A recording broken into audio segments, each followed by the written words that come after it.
All right, good morning. This is 3rd&1 Live on your Monday morning drive. Stuttering in just a little bit late this morning. Sorry about that. That's all right, though. Was already running just a little bit late, and then, boom, some kind of big major wreck on 44. Oh, no. Going, if you're going 44 east, technically it's the part of it that goes north, but technically if you're on 44 east, from 40, just beware, there is a really nasty accident because I think there was just a lot of just like gas and stuff that kind of spilled out. So there were fire trucks. You know, this is the 4-lane part. This is the 4-lane section. Yeah. There were fire trucks across 3 lanes. Wow. You couldn't even get off at 36th Street. So I was like, I'm just going to outsmart this and get off at 36th Street and just come to the station that way. Nope. In fact, I got all the way over. I was in like the second from the left. I was in what would have been the better lane to be in. But I thought, I'm just going to go get off at 36th Street. Nope. Dang. Sure didn't. Had to get all the way back over. So it was incredible. It was a great, it was a great way to start your Monday morning. Kind of what you would expect on a Monday morning, but I hope those people are okay and safe. But that is your live traffic report from Crossover Radio on 3rd&1. There you go. Hey, man, what's going on? What's going on? Been a little bit since I got in here. It's been a little. And then I'll be gone Friday again, so it just seems like... I think both of us will. I bet you everyone's gone on Friday, just because it's that's Thanksgiving. True. Yeah, Thanksgiving. With the way that most people are either off on Friday or things just kind of relax on Friday. So Definitely. Yeah, so I've got a bachelor party coming up this week. One of my good buddies is getting married in December, so we're heading to Arkansas, doing like Airbnb house, kind of just hanging out. So that's cool. Yeah, I'm excited for that, but it is kind of the day right after Thanksgiving, so that's a little bit of a rush. I feel like going to the holidays with your family and then hopping right with your buddies, so it'll be a fun weekend for sure. A short week at work, and I'm excited for that for sure. So. Most definitely. Well, that sounds like it's gonna be a ton of fun. Maybe we need to talk, because maybe. Well, I don't know. We'll talk. We'll talk about it. Man, just some really interesting things from the weekend in sports, in my opinion. A lot of things that I'm not particularly thrilled about, and I think that. Man, there are just a lot of controversy to talk about with, if we jump right into Baker Mayfield, which we'll get into that here in a second, but Baker Mayfield's controversy with his sideline antics in the game on, Saturday? And then you had Marshawn Lynch yesterday causing a stir because he, with the Raiders, were playing a game in Mexico, I believe Mexico City, and they were playing against the Patriots. And Marshawn Lynch, in normal fashion, sat for the national anthem. We've talked about this, and that kind of is what it is. But then what he does is he stands for the Mexican national anthem. Give me a break. But we'll get into that as well. I think that is a huge controversy, in my opinion. And in fact, Trump this morning, at least I saw it this morning, he called for the NFL to suspend Marshawn Lynch for the rest of the year. Wow. So there are a couple of things I think about that. I see where he's coming from, and I do think that they should. I think that there are some things that got to be discussed with regards to Marshawn Lynch and how far he is taking this. And for all those who disagree, don't worry, I'll give you my reasons why I think that. But I think that President Trump is also stepping into an arena where he just needs both. I mean, that was kind of punny, sorry. But he's stepping into an arena that he does not need to get involved in. Yeah, and he tends to do that, I feel like. He does. So, and it's just like, we could talk about like the LeVar Ball stuff that's going on with him. That one I think he had a little bit more right to, because he's the one who got their Tookuses out of jail. Yeah. So that was a little bit more in his realm because he got them out of jail. Otherwise, they would still be there. Isn't it just strange though that like he's searching for that accolade of like he did get the two UCL players. Is it the two UCL players, three UCL players? Yep. Out of jail in China, but it's like he was searching for LeVar Ball to be like, "Thank you, President Trump," and then he like whenever that didn't happen, he tweeted out that they're appreciative. He should have just left them in jail, and I was just like, come on. But yeah, but still, there is something to be said. So, if it were a different president, would LeVar Ball have said thank you? Potentially, I think. Okay. Yeah. That's all I wanna. That's all I wanna say. That's all I wanna say. If it would have been someone else. Anyways, mind your manners. Even if you don't like the guy, if he just did you a huge favor because your son was an idiot and stole in China because he's a moron. Sorry. Yeah, I haven't seen anything about LeVar said, and honestly, I don't want to. I'm so tired of listening to LeVar, and even that whole situation is yes. But with that, I mean, I am curious because I don't know if. I think I heard something, and I could be wrong on this, saying like that he was going to let his son serve out some of that sentence, like he wasn't going to go try to help because he wanted him to learn his lesson. Who, LeVar Ball said that? Yeah, I believe so. Not like what was it, like a 10-day sentence or something? I don't know. It was, or a 10-month.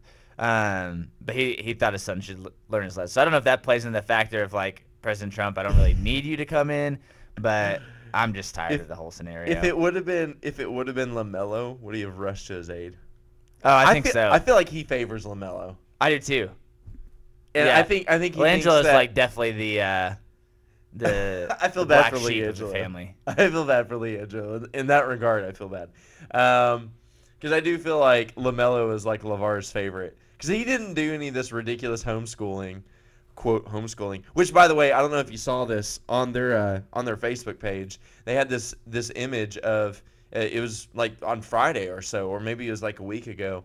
They were going to be in Japan. Both LeVar and LaMelo were going to be in Japan for some kind of thing there. Did they cancel it? I'm sure business related. Yeah, probably for Big Baller. And here's the thing. I sent a picture of that to a couple buddies of mine. I said, "You think there's a lot of homeschooling going on here?" Because I just don't. Anyways, whatever. It's his kid. I just feel bad for the kids because I feel like, well, anyways, there are a lot of things to say about that. I really don't want to talk about LeVar Ball that much because I don't really want to give him any more press coverage than he already gets. All right, so anyways, talking about the Thunder. Let's talk about the Thunder. What do you say? Do you want to dive into Thunder or do you want to dive into college football first? We can go Thunder. I'm down with that. We want to do some Thunder. Okay. So Thunder, they had put together a 3-game win streak. Yeah.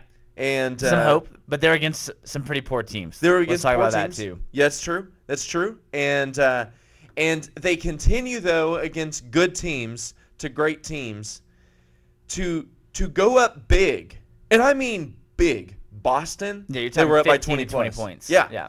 And then because Boston didn't they get to 20 up on Boston, or at least it was 15-7. It was at least 15. Yeah. Mm-hmm. So they were up big on them. They lose the lead. They lose the game. They were up big on San Antonio by 23 points. And then they go spiraling downward. And it's not that this bench is as bad as it was last year, because it's actually a pretty good bench. Jeremy Grant been playing out of his mind. Yeah, he's averaging 9 points this season. Yeah, and he's been playing awesome. Yeah, and then you got Raymond Felton, who's been playing pretty well most games. Definitely an upgrade at that position. And then you've got 3 superstars, one of which gets to normally play with that bench crew. So I'm a little bit concerned with the effect that Carmelo might be having on this team. Now, I'm not going to shoulder all this on Carmelo. Please don't misunderstand me. But what I'm saying is when we saw them play without Carmelo, now again, it was against a bad team, or it wasn't against a great team or a good team. They did really well, and I feel like the emotion of the team, the way that the team played, was just a different kind of atmosphere. Yeah, it definitely was different. With that, talking about that bench unit and the upgrade from last year, Raymond Felton, I feel is for sure upgrade. Jeremy Grant is playing really well. But the guy that I'm really disappointed in this year is Alex Arenas. I agree. I really thought he was going to take a step up this year, and averaging 4 points, 40% field goal shooting, 34% in 3-point. I thought that number would be. How many minutes does he average though? That's what I want to know. Yeah, Because he doesn't get it a lot of time. I'm not showing that on these stats right here, but I really did think that this was going to be the year that he kind of took the next step as a player. Yeah, At least to just be that second unit guy that comes in and knocks down some threes. And yeah, I mean he's shooting 34% from the 3-point, so that's pretty decent percentage, but it's not great. Not what you would not that next step. I would think it's probably a little bit lower than it was last year. But yeah, it hasn't been the progression that I thought it would be for Alex Abrines, because he did really have such a strong rookie year in the NBA, and I thought that would step up for sure. But maybe he can continue to progress and move forward, and I think he can continue to be an asset for this team if he does continue that play. But his defense is suspect for sure. He's definitely kind of the one-way player that's just going to be go stand in the corner, knock down the three. Yeah. But I mean, the second unit needs that, and Raymond Felton is kind of being that 3-point guy right now for the second unit, and he's shooting awesome, 42% from the 3-point. That may even be the best on the team. Yeah, I think it is. Yeah, he's shooting the best 3-point percentage on the team, which is, I mean, that's what this team needed, especially on the second unit. So, I'm very pleased with that pickup, which is a pickup that I wasn't very in favor of at the beginning of the season. Completely with you. Yeah, completely with you. No, I agree. All right, so we had a recommendation by the station manager, Jeremy Coleman. If you guys out there haven't heard of Jeremy Coleman, then you aren't paying attention. No, I'm just giving you a hard time. But anyways, no, Jeremy had said, hey, what if you guys put Donovan on trial? And then I thought I wanted to take it one more step further. I said, yes. Yeah. Order. I want to put Donovan and the big three on trial, because here's the thing. I don't actually blame Donovan for all this. I really don't. With the way that this team has performed, I don't put this all on Donovan. I don't think it's all on Donovan. See, I disagree a little bit there, because when you have a team that's up 20 points, the way that you manage your players. Did he put players on the floor? I mean, he put players on the floor. Was Westbrook and George and Carmelo out there whenever they still had a lead? Yes, in a sense. Not in a sense, I guess. Yes. Were your best players on the floor at the time? Was he playing Kyle Singler? Yeah, Kyle Singler. If he would have played Kyle Singler, I would have been furious. Okay, this is my point. This is to a point now where he's putting his best players on the floor, even whenever it's bad or it's going downhill. Okay, but if you're up 20 points, and you get a 10-point deficit, at that point as a coach, you have to be able to say, okay, I'm gonna call a timeout and we're gonna get things together. And if there's ball movements, if Melo's gonna be in the ISO situation, I have to, as a coach, be the person to say, listen, guys, we've got to get back to our system. We've got to move the ball around. I do agree with that. Yes. Go ahead. Just a fact of like a 23-point deficit that was erased in the San Antonio Spurs game. And the San Antonio Spurs is a good team, but that's what Pop would do. If Pop is the guy that you're down 23 points, he's going to be the guy that calls a timeout and says, you know what, let's go back to our system. You guys are playing selfishly. You're playing like crap right now. I mean, he'd be really frank with them up front, and he'd get his guys back to playing in the system. And then probably, Kawhi would take over some. But I feel like that's the aspects of a good coach. And Donovan doesn't really seem to have that, up-in-your-face mentality. He seems a guy that's kind of more relaxed. And I'm not saying that's a bad coaching style or anything, but, with it, I think a little bit of that has to be on Donovan for sure. When you're a team that continues to blow leads, part of that is on the coach to not be able to get your guys to rally back together and calm down and go back to the system and how they play basketball, because it seems that this really is a team, and this is really what Billy Donovan's job is this year. He has to get three guys that are used to being the guy, ISO players, especially Carmelo Anthony and Russ this past year have been used to being the guys, and PG-13 has obviously been that this year, to play together and play in his system. And if you can't do that as an NBA coach, you shouldn't be an NBA coach, because that is your job. I mean, it is one of the most difficult things in basketball to get three alpha players to play in a system, because they're going to want to get the touches on the ball. Mm-hmm. And I mean, that is why you're paying this guy the money that you're paying him, is to get those guys to do that. And so And I think he has done better than most have with those three guys. But, yeah, I think to a point it is a lot on the players. But Billy Donovan, I think, for the last couple games, has to be a little bit in question of how he is rallying his guys in those times of adversity. So that's the criticism I would have on him. Okay. So here's my comment to that. So let's say I'm just handling defense for Billy Donovan. Okay, I do agree. If I'm just talking with you man to man, I do agree with you that there is some of that on Donovan. Here's part of the thing though. Okay, LeBron, Wade, Bosh, when they were all brought together, they had not had to play with another alpha before. Wade had a little bit with Shaq, but Shaq was also on the back half of his career. In fact, the back quarter of his career, really, because after Miami, he didn't do squat, and he was only in Miami for a couple 3 years. All right. So that being said, sorry, I'm trying to make some furious posts right now. If we look at the situation, okay, we're only 15 games in, okay. I would have expected them to be much further than this at this point. I do agree with you that Donovan needs to tell those guys what's up a little bit more.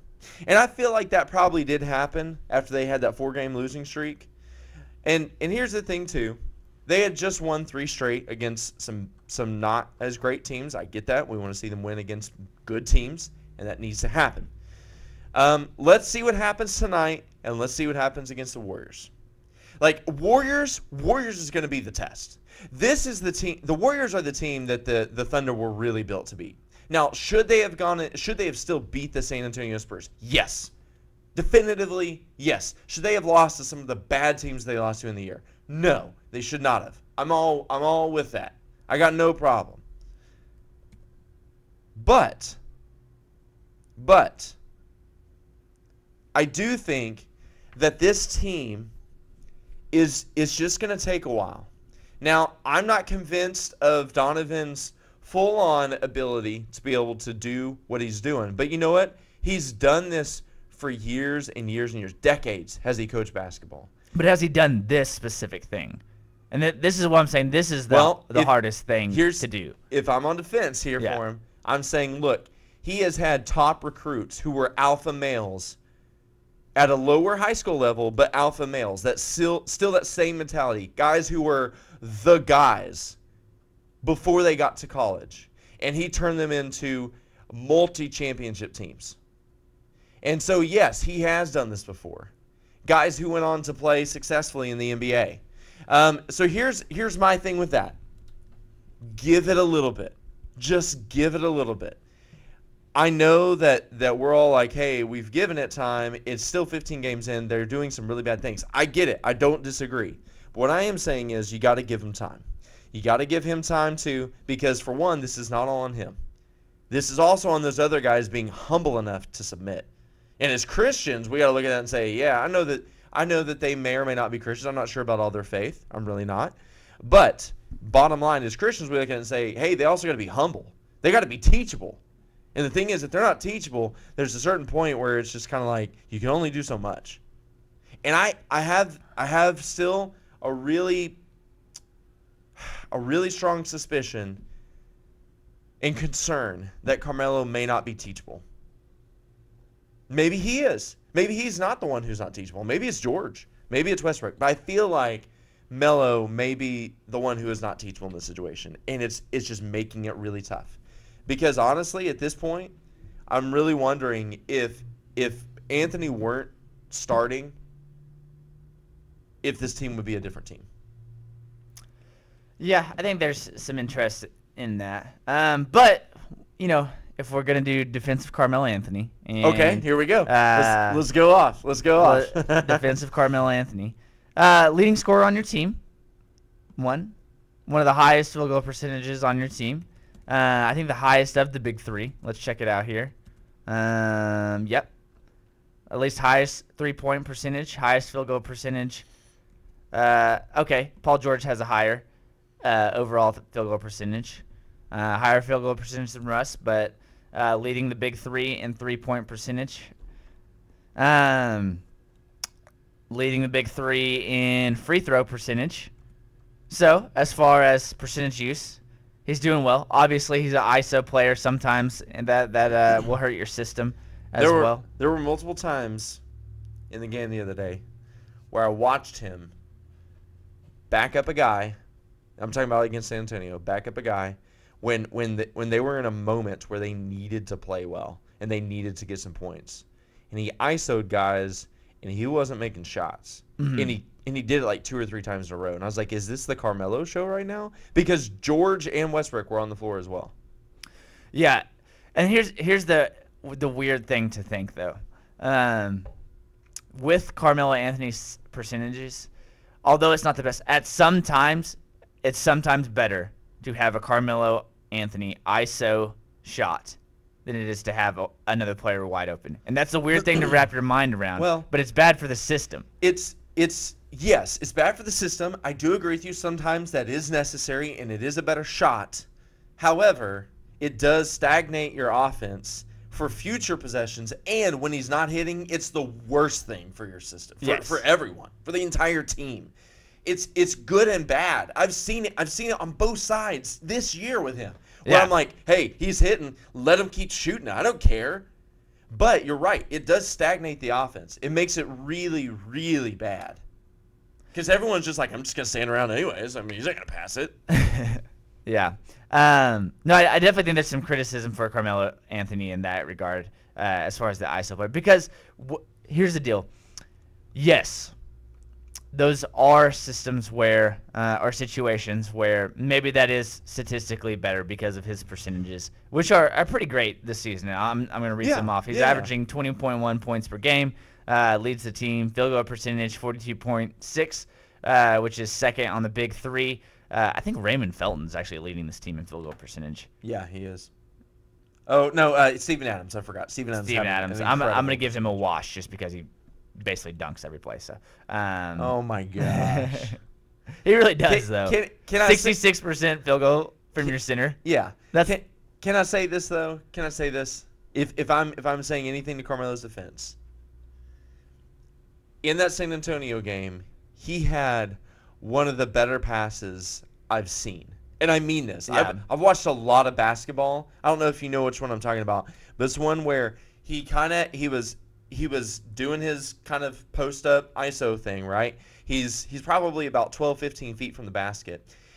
He's on the left side of the basket, angled, looking at it, and he faces up his man, and he sees Adams on the back side, on the opposite side of the goal. And he weaves this beautiful bounce pass, past his guy and the guy that was technically in front of Adams, but wasn't paying attention to Adams being right behind him. He weaves this beautiful bounce pass, boom, right to Adams. Adams flushes it. I mean, it was incredible. And in that moment, I feel like we see the potential that Carmelo has if he stops being so much of an ISO player. And I get, whenever you have an old dog, it's hard to teach him new tricks. But the bottom line is he has an incredible ability to pass. Not a lot of guys can make that kind of pass. Yeah. And you're getting it from a guy who doesn't typically pass super well. But he can stink and pass the ball if he will just do it. I think he needs to focus on being an 18-point-a-game guy and passing the ball more, personally. And I think it will be better for him, the team. I think he'll have a better percentage. I think he will really show a lot, and he will cha-ching after his current contract is done. Because as he is right now, a team will not offer him near as much money as if he develops his game to being more of a pass-oriented kind of guy. Yeah. Because no one wants an ISO guy anymore. No one does. And I think if you're Carmelo Anthony, too, the time that you need to bring out the ISO game is when you're playing with the second unit. Well, and really, if it's a second unit that isn't hitting shots, Yeah. It needs to be like your plan C, plan D. Well, and you also need to just be on a bad defensive player. Like, it needs to be the second unit, and then you need to have a bad defensive player on you. I do feel like he cancels out good defense That's lot true. of times. That's true. He embarrasses some guys. I mean, it's pretty incredible. He's one of the best ISO players I've ever seen. Ever. Yeah, he reminds. I mean, it really does remind me a lot of Kobe. Is what I feel like. Yeah. But I just felt that he like can go up and hit. Kobe got to a point in his career when they were winning championships. Well, I will say Kobe was a better clutch shot. He would just take over sometimes. It was insane. Okay. All right. So do we want to put the other two guys on trial, or do we want to give this team another week and see what happens over the next week? And then if so, if they continue to do poorly and blow huge leads, then we just roast Westbrook and Paul George. Yeah, let's wait. I do have some criticisms for Westbrook, and it's something that's been there all season. I mean, the free throw percentage is pretty low for him this season, 70% compared to I think he's been like around 78 the past couple of years. So hey, Andre is outperforming himself. Where's he at? He's at 37.5% for his free throws. 37.5, man. I was thinking 25% personally. I thought it was gonna be bad. Yeah, but man, he's stepping up. He's stepping up to the free throw line and breaking a lot. But hey, he's not breaking as many as I thought he would. Yeah. But these numbers are pretty crazy. 78.7 for George, 76.1 for Grant, 71.9. Man, I mean, these are just really bad free throw percentage numbers. Really, really bad. And I don't understand it. I think it's something. So this is one of the things that I do put on coaching. They either aren't getting enough time in practice. I know this sounds crazy, right? But I don't know if they're getting enough time in practice to practice free throws, or these guys just aren't doing it enough. They're not being encouraged enough. But I will say this, for all the flack that I have given Scotty Brooks and all the times that he has caught flack from other people, Scotty Brooks' teams shot well at the free throw line. Yeah. Even with a really bad Perk. Perk even shot better than 30%. He shot 50-some-odd%. Brooks had his team shoot well on free throws. You were not going to lose a game because of free throws most of the time with Scotty Brooks. Andre Robertson is averaging 4.3 points per game. And I don't really want to go down the criticism route here, but I'm just saying, obviously, you get to a point where a guy who has been shooting around 30%, now increasing up to 37% in free throws, does it not make your team better to have Andre Robertson just go practice free throws all game long? Because you're going to if he's only averaging 4 points, he's at 37% right now. If he can get that number up to 70%, yeah, and he just runs the offense, he's not scoring a ton of offense. Yeah, he's not scoring a ton. And he knows the offense probably up to this point. This is his third year in the system. Yeah. Is it not just better for Billy Donovan to say, Andre, just go practice your free throws? You would think. You would think so. Because it's going to get your team more points. I mean, he's going to play offense. And if he can get his game to defense and hit your free throws, I think the Thunder would be much better here. I did hear, so last year whenever he was getting a bunch of criticism, I did hear from Barry Trammell, who actually has been on the show a couple of times. Barry Trammell said that he personally has seen or heard that Andre Robertson shoots a ton of free throws in practice. I mean, a ton. It's not from lack of effort. It's not from lack of practice. It's not from lack of trying. It just... It's a mental thing? It's like just a mental thing. Man. It's just a mental thing. Now, I don't know how well he shoots them in practice, but I'm just saying, it's not that he's not trying.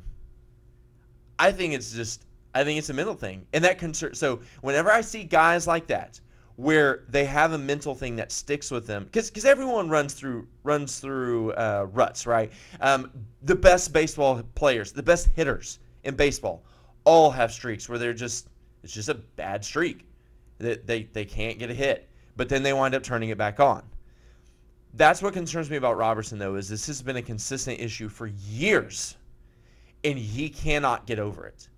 That concerns me with the mentality of guys. It really does, because then it makes me think you're weak mentally. It's not just a moment. It's not just a couple of games. We're talking about years. This is who he is. These are his spots. He is what we see. He's not going to change. So anyways, that's just my personal thoughts.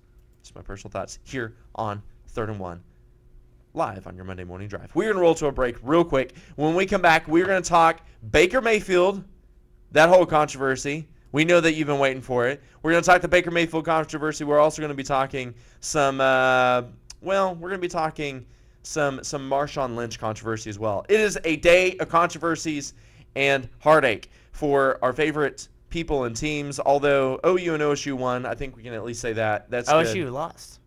Oh, that's right. Yeah, we got to talk that.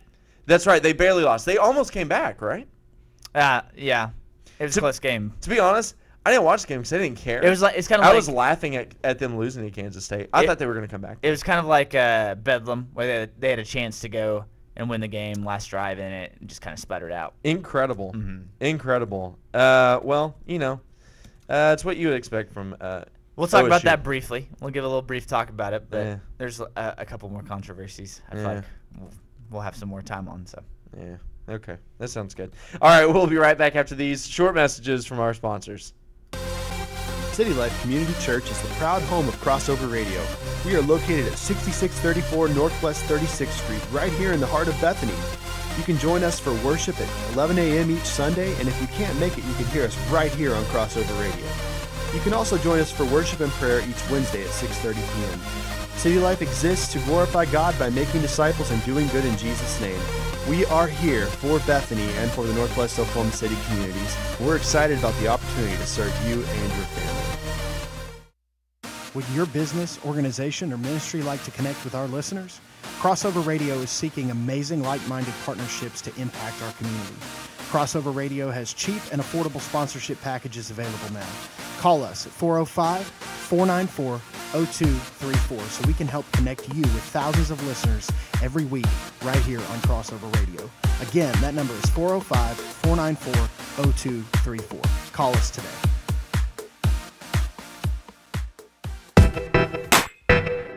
Tired of taking up a seat in church or just watching a production? Join us Sunday at West Metro Community Church in Yukon, a place where your life matters and you are more than a number. We are located at 601 West Main Street in Yukon, and our worship service is at 10:45 on Sunday. For additional information on our student ministry, men's, women's, and mixed small group Bible studies throughout the week, find our information at www.westmetro.org. Come be a part of a church where all are welcome. Crossover Radio. Radio with a purpose.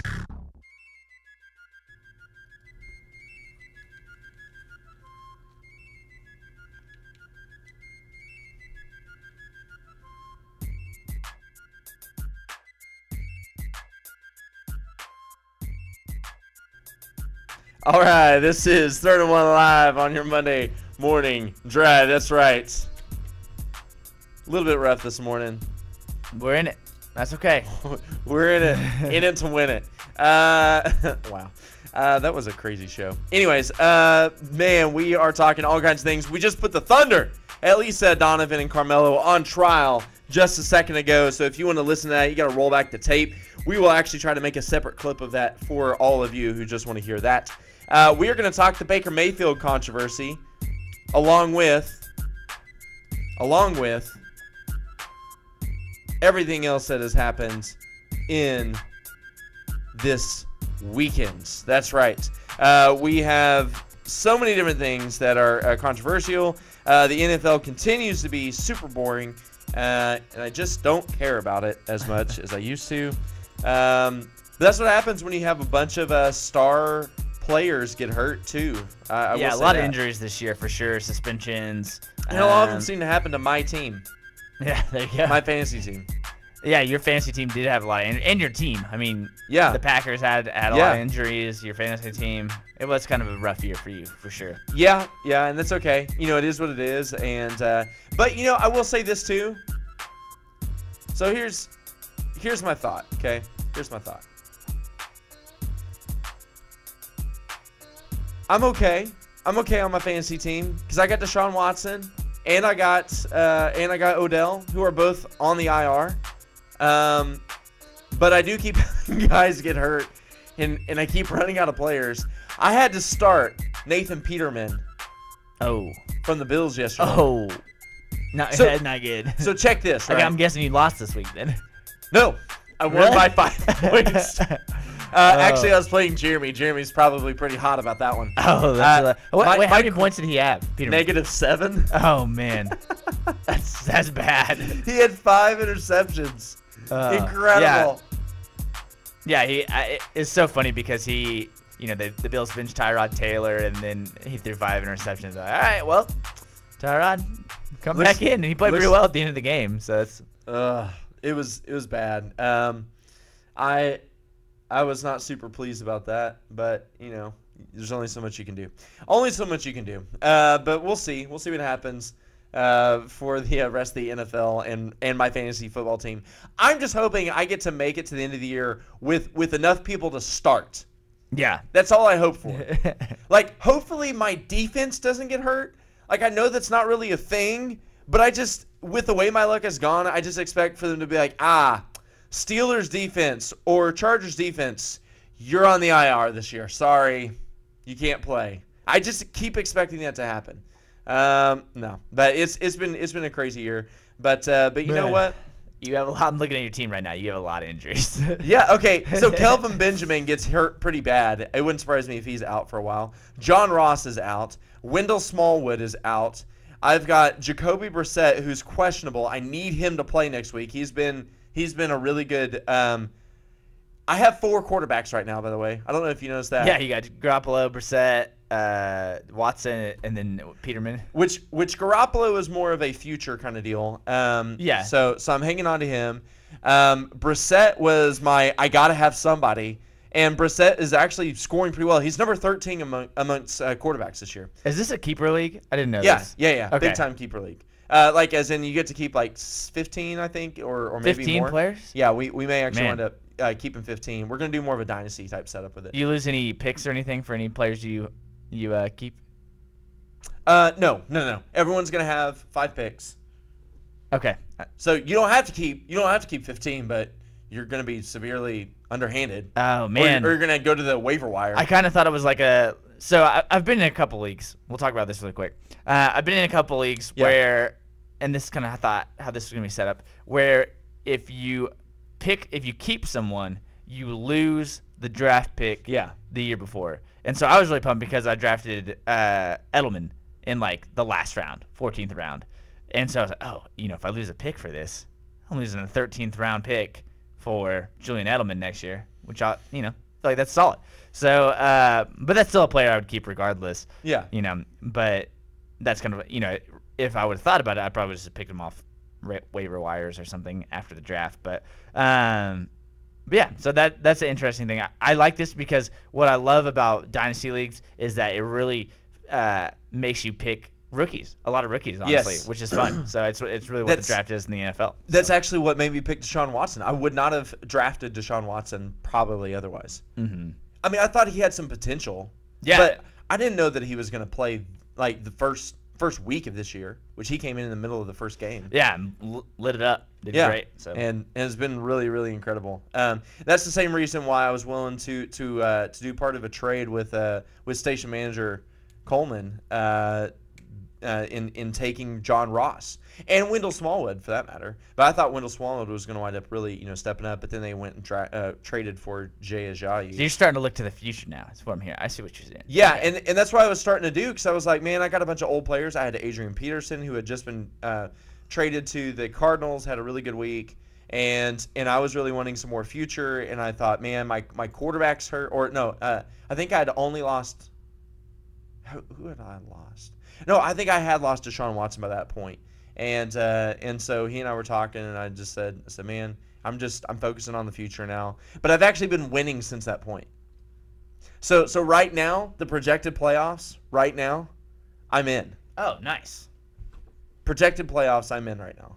I don't even know how. Okay, let's see how I'm doing in this league. You're doing okay. You have a chance. 5-5. I'm 5-5. So that's how competitive this league is, by the way. I am 5-5 right now, and I'm projected to be in the playoffs. You're 5-5, and you're 8th. Yeah, How crazy is that, right? I mean, this league is super competitive, it is. which is awesome. Oh, I love it. Mm-hmm. There are only 4 playoff spots, too, out of 12 teams. We'll probably change that next year. But Yeah, we may have to go a little more than that. yeah, That's good. we'll probably go 6. The top 2 teams get a bye week. That's good. But man, it's gonna be pretty incredible. It really will be. I think it's gonna be really, really nice to see what happens out of that. But man, I just need my team to just hold up, even if it's just with duct tape. I don't care. Just hold up. Because I think if I can get into the playoffs, I might be in pretty good shape. The first place team is 7-3. Yes. In this division. Everyone else is 5-5. And then there's a last place team that's 4-6. Yeah. That's so funny. Yeah. Yeah, it's pretty crazy. All right, so let's talk about Baker Mayfield. We got to get to this. So Baker Mayfield, by the way, has an okay game.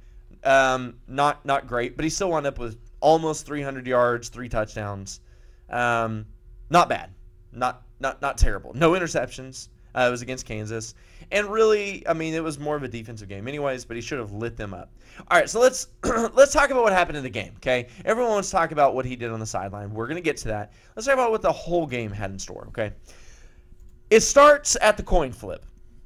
Okay, from what everyone can tell, it starts at the coin flip because no one really understands if anything else happened before that. They even asked Baker Mayfield, did something happen during the week that maybe would have led up to this? He goes, man, I really don't know of anything that would have been like bulletin board material. I don't. I think he's legitimately serious about this because by this point we would have heard about it. Yeah, other than him just being Baker Mayfield. But even then, like he wasn't even like souped up Baker Mayfield. Yeah, no. I'm just saying, like, legitimately him being the person Baker Mayfield. That's the only thing that I think like led to the thing. Yeah. Okay. At the kickoff, like I don't think there was anything that he did before the game. I'm not too sure. Maybe in pregame warm up somehow. I don't know. I'm not really sure what the deal was, but yeah. So at the coin flip, the toss is already determined, and then Baker goes to shake the other team's hands, which is what captains do. And they just keep their hands behind their back and just look at him. And even, I think he said he tried to shake the kids' hands, and the kids wouldn't shake his hand. Really? Maybe. I'm not 100% sure on that. But at least with the other team, they wouldn't shake his hands. It's like, okay, fine. And he just clapped, said, all right. Start clapping. All right. And so then they get into the game. And then they start doing, honestly, some cheap shots. They got in a cheap shot, which should have been targeting. Yeah, everyone was saying that. I mean, it doesn't matter if you love or hate OU. Everyone was saying, no, that was a target. They should have called that guy for targeting from Kansas. Yeah, I mean, he launched into the neck area of Baker Mayfield. And it was when the play was over. Yeah. Right? I mean, it was near over. He had thrown a pass, and it was clearly like seconds after he had thrown the pass, which I mean, I get football is a bang sport, and sometimes you're like, okay, but I mean, it was a clear, like, he had thrown the pass already, and after he had thrown the pass, the player came in to launch. I thought it was clearly targeting. It was just bad. That's one of those ones that you look back and I feel like it. And the guy's name, ironically, was Defense. His last name was Defense. I thought that was so funny. Wow. But it was bad. That's when you look back on it. I feel like you'd have to be pretty embarrassed or ashamed for that guy. So. Yeah, and also the refs, because there was another call after the half where the a defender had tackled Baker Mayfield and was up in his face, and I think he was on top of his chest because Baker was on the ground. Yeah, he wasn't getting off of him. And then another OU guy came in and pushed the guy off. Well, the refs didn't. It would have been appropriate to flag both guys. Okay, appropriate to flag both guys. Although still, the other guy kept taunting, and the refs weren't doing anything about it. He was taunting Baker Mayfield. He was on top of him. He wouldn't get off, and the refs don't throw a flag on that guy. They just throw a flag on the guy from OU. So I felt like there was quite a bit of officiating nonsense that was going on. Like, get both the guys. I don't care. Get both the guys, but you've got to stop both of it. You can't just say, oh no, we're only going to call this one. Like, because it just looks really super shady. Yeah, and that's one of those ones, too, as a coach, when my player comes back after, pushing the guy that's been on top of your quarterback. Yeah, that's where I'm like, I'm okay with that one. You know? Good job. If you're protecting your teammate, especially the quarterback, a guy's getting all up in him, That's one where I'm like, that's part of the game. I mean, yeah, because it's not like he hauled off and hit the guy. He just pushed the guy off. Yeah. That was it. Anyways, it was pretty crazy. But then, so Baker Mayfield starts getting really zoned in, right? Like Baker tends to do when he gets really mad. Mm-hmm. So he starts getting zoned in. He starts playing a little bit better, and then he he throws a touchdown pass on one of the drives, goes over to the sideline, makes some gestures, which I really don't want to detail on some this. in-game adjustments. Yes, yes. That's a interesting way of putting it. That's good. So yes, he makes some adjustments, in-game adjustments, and then he's saying a particular 4-letter word toward them, toward the sideline. And now this is interesting. After the game, they had asked Baker, said, "Were you aiming that at a particular assistant coach, or there was another term that they used too, or were you looking at a particular player?" And he goes, man, I just, I shouldn't have done it. That's all I'm gonna say. I shouldn't have done it.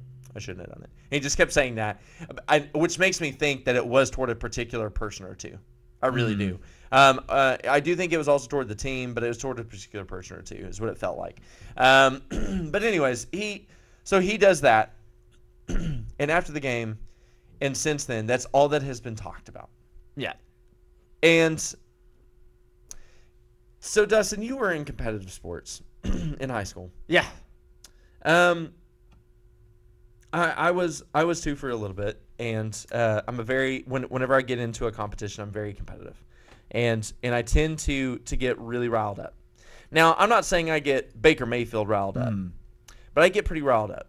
I can.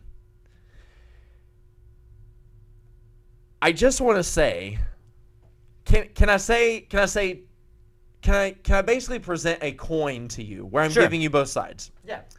So on one side, you can't do what he did. You can't say what he said.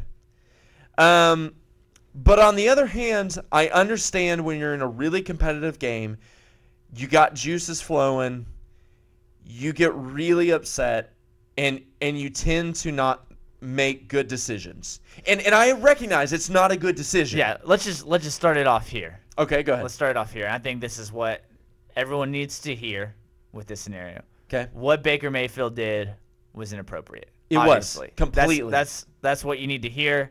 It's something he shouldn't have done. That's something that he said. Now, with that, and I think this is what you're getting into, like being in a sport that is macho-driven, testosterone flowing. Yes. I mean, it really is a sport where your whole goal is to dominate the person across from you. Is to show completely dominant. Like if you're on the offensive line, you're trying to outstrength the person. If you're a receiver playing against a quarterback, you're trying to make them be embarrassed. You're trying to run by them, trying to make them fall on their back. If you're tackling, you're trying to lay this person out. Like it's just such a testosterone-driven sport. That's just how it is. And if you've played it, you understand that. And I can say this too, something that I'm not proud of. Me being a guy that I kind of consider a Christian man for sure, and something that I kind of hold that as high esteem and high regard. Yeah, I've done things similar to that on a practice field to football. I've done things that have been embarrassing to myself when that testosterone. And those are things I'm not proud of. And looking back, but for sure. So that's what I'm saying. Like the sport can kind of just get in your head in a sense of where you feel like you need to dominate someone else, and it doesn't excuse it. And I know that's what you're saying too. It doesn't excuse it. Like looking back on those things, I'm not proud of it. It's not an excuse, but just being in that scenario, it's like it's easy to be the person on the couch and say, "Oh, you need to do this." But for me, it's like, man, when I played sports, I said some terrible things. I did some, and not necessarily in front of people. And that's where it gets to be. This is a scenario where it's bad. It's because you have to know where you are. If you're Baker Mayfield, you need to know that you're a Heisman contender. You're going to have camera on you all the time. Camera. Yeah. And that's the thing that someone else actually made a comment. And they said, these guys. What a lot of people don't realize is what Baker Mayfield did happens a lot every game. Oh yeah, in the game. It's just Yeah. And if you're even talking about the language, like I guarantee that the language is everywhere. happening all the time in the game. Yes. And I can just tell you that that's just happening all the time in the game. For all of you who want to like just completely brutalize Baker Mayfield, realize if you're saying it about what he said, okay, where he was saying that particular 4-letter word, which a lot of people, hey, that's it's not, you shouldn't say that. You shouldn't. But here's what happens.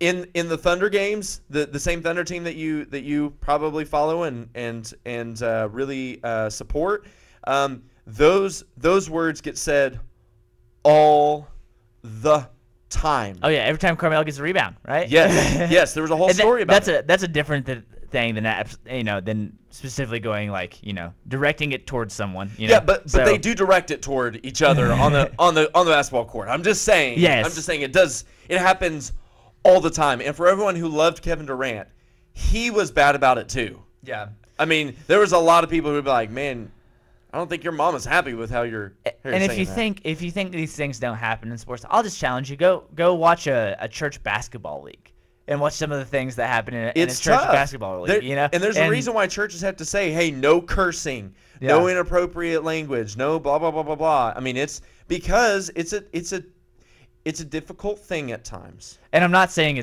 I don't want anyone to think it's appropriate but I'm just saying it's just. The reality of it is it's the atmosphere that you're in. And if you're Baker Mayfield, you need to be smart enough to know there are cameras in front of me. This is not a time because there are people, and he said this after he said the reason that he's the most disappointed is he knows that kids look up to him and kids will that one day will play the game and will see that he did that and maybe think that that's justified in the future because of that.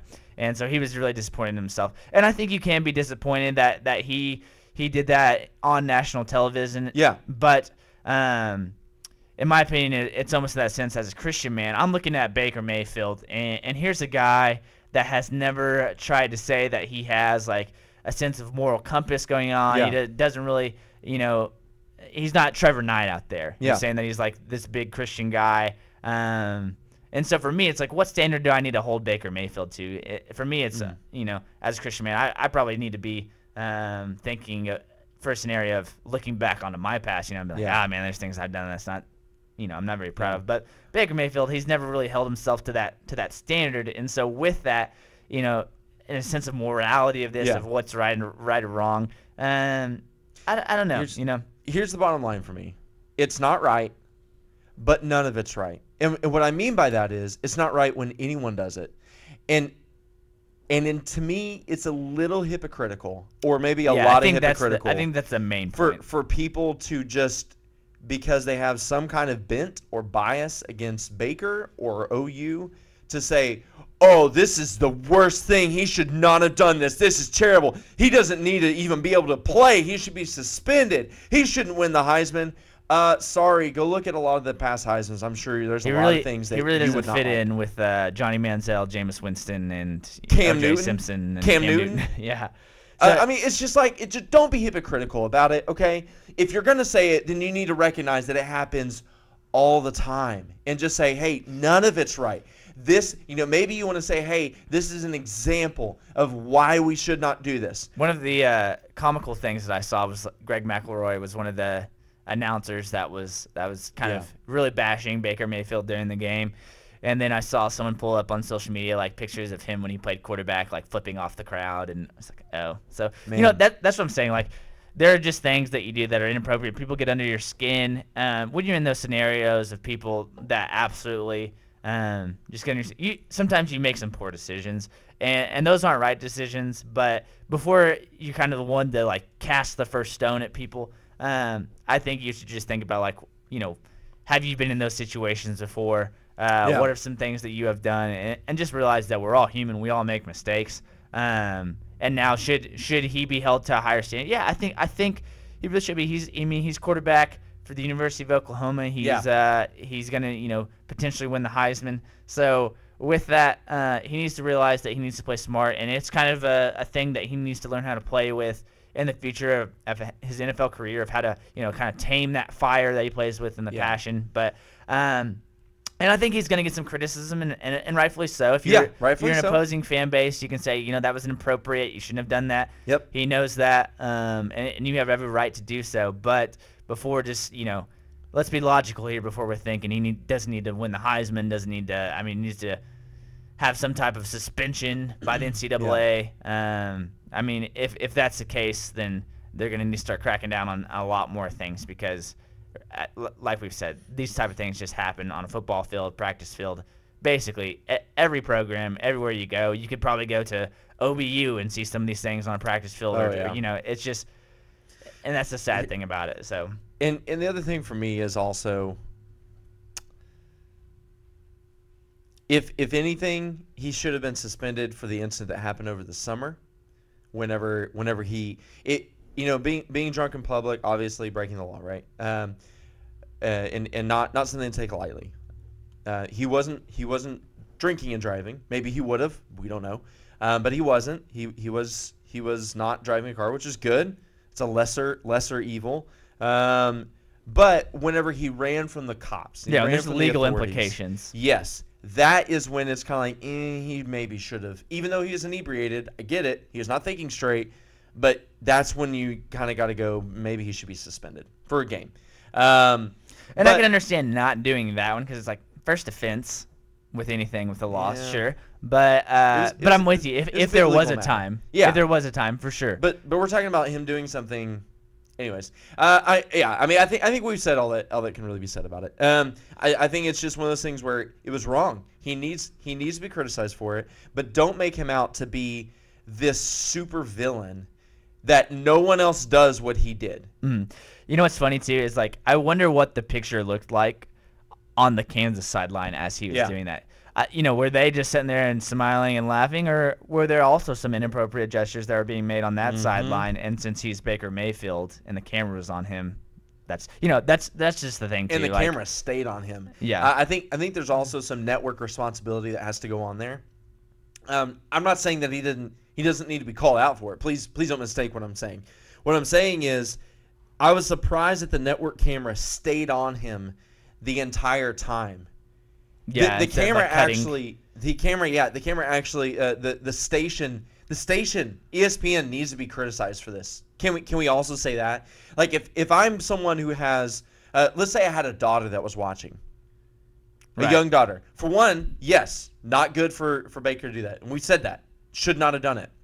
But also, the station bears some responsibility to not keep showing him five years ago in-game adjustments and dropping the F-bomb. It was very clear what he was doing. 5 years ago, whoever the game manager, I don't know, TV broadcast manager, whatever that position, he's saying cut to a different camera. Yes. And that's not happening in this game, and probably, in the future won't happen in scenarios like that. But 5 years ago, you had a manager saying, cut to a different angle because, and the thing is too, is they have, there's like delay time from live broadcast to when there's like a 2-second delay on any program you watch, any game, from what's happening live time, because they try to enable those times to have censorship moments or be able to. So this is something they clearly saw and rolled with, And so I do think there's some criticism there because that doesn't need to be on TV. What Baker Mayfield didn't need to be on TV, honestly.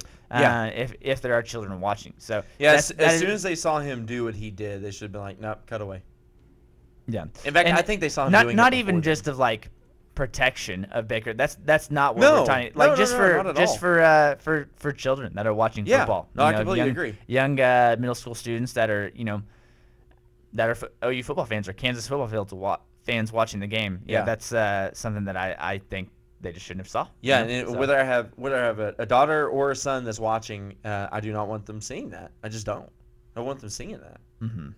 Anyways, I think it's an interesting topic of discussion. Let's go ahead and jump real quick into the Marshawn Lynch stuff. I just have something to say about it. Marshawn Lynch he sits for the American national anthem. Okay, it's what he's been doing all year.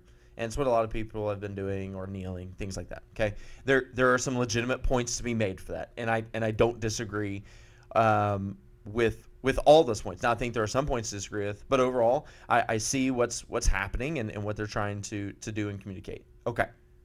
We've talked about that a lot. We have.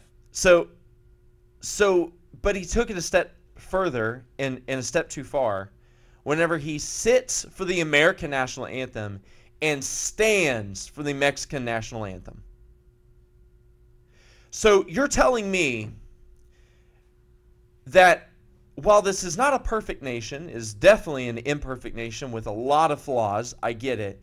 You're telling me that you're in support of a nation which is by far worse in its social practices and moral practices than this nation. You're going to stand for that nation and sit for the American? Are you kidding me? A nation which allows drug cartels to control much of its country and has not put a stop to it. A nation in which many, many women are taken hostage by these illegal groups. Are you kidding me? The message that you are sending is despicable. Yes. Is it also despicable, the racism that is going on? Yes. But do not tell me that it is a better life and a better government in Mexico than what it is here, because that is flat out ridiculous. Yeah. One, let me start off by this. I think this is ridiculous, just like you do. But I do think we may be looking too far into what Marshawn is thinking with doing this. Like, I could see Marshawn just be like, I'm sitting for the national anthem, and I don't have a problem with these people. Like, I don't have a problem with the Mexican people. I'm going to stand for that. Like, that's legitimately how far I think Marshawn could be thinking. Now, looking at it. But he's an idiot. He needs to think further than that. Well, that's what I'm getting at, too. One, I do legitimately think that's probably the depth of how. I mean, if you've watched anything Marshawn has done, like with his off-the-camera stuff, he's like, man, this guy's crazy.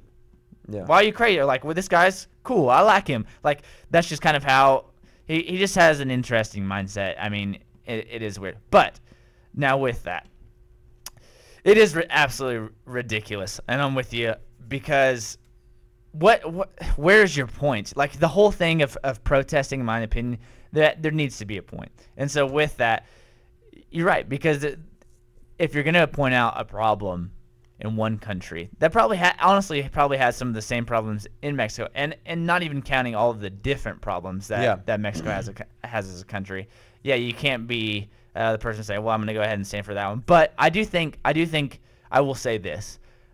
Analysts and even us are thinking way more into this than Marshawn himself has. That's probably true. I will tell you that absolutely right now.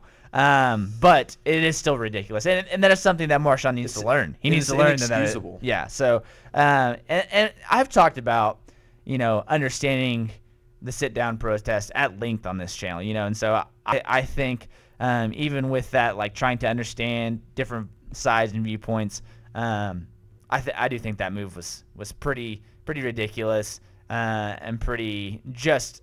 I'll say immature and probably wasn't well thought. That's what I'll say. It wasn't thought through very well. And if you're going to do something like that, it should be. And I really don't think it was. And I think that is on Marshawn Lynch. And whoever is his advisor or agent probably should have conversations with him like that, because it's going to look poorly. Because that's something that's outside of just a protest that's going on in the nation. It's just a bunch of extra flack he's going to get with it now. And rightfully so. It's a ridiculous scenario. So I just get really tired, I guess, of Marshawn Lynch in particular. Just him in particular. I'm the opposite. I love Marshawn. Well, not the I'll say not like, I'm just tired. I honestly am tired of just talking about a lot of I'm with you. Of like who's sitting, who's not. Like, I'm just like, can we just understand that there's a problem in this country and get on with it and be better as a people? Like, no, I agree with that completely. And that's and for me, I know it's not as easy as that. It's just not. But with that, like all of Marshawn's like film stuff that he does, where he is on camera doing stuff on Bleacher Report. Yeah, it just absolutely cracks me up. That's it. Those parts I love. He's just a little bit too much for me. Just a little bit too much. His mind is just a gym to me. Oh my gosh. I don't understand it at all. You're the problem with this country. I'm just letting. No, Maybe. I'm kidding. I'm kidding. Man, it is very interesting for me. The NFL is so boring though right now that if they didn't have some of the off-field controversy, I really wonder if people would just forget about the NFL. I wonder if some of that's making me feel like, man, I just don't I'm just tired of watching. I don't know. Yes. It is a lot of the stars being injured, but we've talked about this. The NFL is just not a very good product this year. And you've heard that so many different times, but like I had enjoyed college football, NBA immensely more. So much more than the NFL. Yes. And I'm a fantasy guy. I love fantasy. I love Me too. I have struggled to tune in and watch an entire football game, regardless of who it is. Deshaun Watson was offering something, and I, yes, he's on my team, but I really feel like Deshaun Watson was offering something as a player that the NFL was needing for just spectacular play, where people were like, how far can this guy go? I mean, this guy is doing really well. How far can he go? And then once he got hurt, I think it really took a lot of air out. Yeah, especially after Aaron Rodgers got out, and it's strange if you look at it. Like one of the best storylines this year has probably been Carson Wentz and the Eagles. Just like a young player playing really well, and even that is you know what I think is his problem? It's kind of the Peyton Manning effect. He's so consistent, and he's doing so well, but he's so not riveting as a player. Like Deshaun Watson's got some run ability, right? Yeah. He had like a 50-yard plus touchdown. Okay, I mean it was incredible. But I feel like with Carson Wentz, it's just kind of like, okay, this is par for the course for the guy now. I feel like which is great for him as a player, and it'll be exciting to see how far they can go in the playoffs. I do feel like once the playoffs get started, it will be better. And I feel like because there's a lot of good competitive teams, especially in the NFC, the playoffs will be really good. In the AFC, you basically got the Steelers and Patriots. That's about it. There's no one else that's going to really challenge them. I'm sorry. There's just not. It's kind of this transition of power too with some of these younger quarterbacks. Yes. So it's like it's weird to see the Rams be good. It's be good. Yeah, it's weird to see the Rams, the Vikings with a Keenum. Yeah. And then it's just strange. Yeah, it's then you've got the Redskins who are doing pretty well. You've got the Saints who came back against the Redskins and scored in the fourth quarter like 2 touchdowns, I believe, or more, and then sent it into overtime and won. Great storylines in the NFC, but I'm with you. It is this transition. It just feels weird. Drew Brees is on the very backside of his career. Mm-hmm. Peyton Manning's gone. Tom Brady's on the backside of his career. Rodgers is about to hit the end of his prime. Even talking like Roethlisberger. I mean, Roethlisberger backside, is almost done. Yeah. I'm sorry. I think mentally he's almost done just because he's made so many comments the last 2 years. But it's going to be interesting to see what happens the rest of the way. I do feel like the playoffs will be better, but we'll just have to wait and see. Man, it has been a joy talking with you again, Dustin. I do think that we are actually not going to be on Friday. So if you're hoping for a show on Friday, sorry, but we're gonna just take it easy. Family time. Yeah, take it easy with the Thanksgiving break. So I hope you all do as well, and that you have a great time with your family and friends. And ultimately, we hope that you have a great time thanking God for all that He has done for us. As people, as humans, and if you're a believer, I mean the immense amount of glory that you can give Him this Thanksgiving. I think it's something to definitely keep in mind as well. So we wish you all and your families a very happy Thanksgiving, and more so that you just focus on what God has done for you, and that you just are able to give Him thanks and glory and honor and praise for everything that He does, and most of all for His Son. And if you don't know Jesus, you need to know Him, and we would encourage you to definitely contact us if you want to know more about Jesus as well. But man, He is the way, the truth, and the life. He is Savior, and we thank God so much for Him.